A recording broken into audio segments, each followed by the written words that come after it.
Hello there and Happy New Year.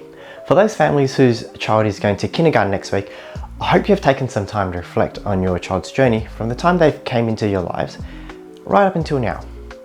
I'd also like to welcome the new families who have recently joined us. Myself and the team are all looking forward to getting to know you and your child and doing everything we can to support your child and yourselves. For this month's video, I'd like to share with you something which came up during a meet and greet with a new family, which I thought was really interesting and may be relevant to many of you.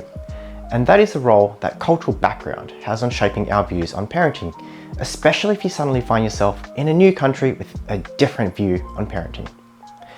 So this parent had reached out to us because they had concerns about their child's emotional regulation challenges, or as they had put it, he's a big crybaby.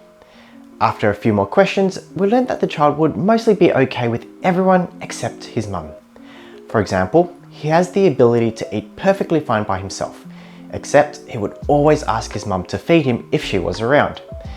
In terms of handling setbacks with others, he would tend to brush things off, but if his mum was around, he would cry at the drop of a hat.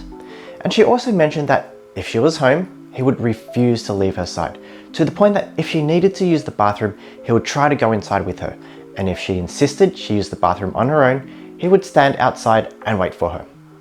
And it was clear through our conversations that mum was very involved with her child and did everything for him. But is there a point where it can be too much?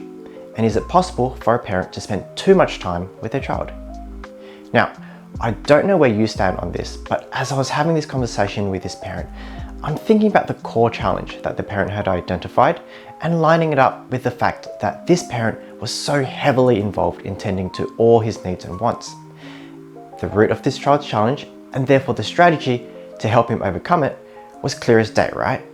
Figure out a way for mum to intentionally create pockets of separation from the child throughout the day and then slowly increase those pockets of time. Well, it turns out I was a bit off on that one. And that's because this parent had come from another country with a very different perspective on raising children to the one that we are used to here in Australia. You see, where this family came from, it is fairly normal for children to be metaphorically attached to the hips of their mother. However, when they arrived in Australia, they picked up on the fact that children raised here were generally encouraged to be more independent. As we started to unpeel this, you can really start to see the parents struggling with this cultural clash in terms of raising a child. But here is the kicker. Clearly, mum had sought us out for a reason. Her child had challenges which she had identified. One of the main challenges was the fact that her child was so physically and emotionally dependent on her. And again, this was something that she really wanted us to work on with him.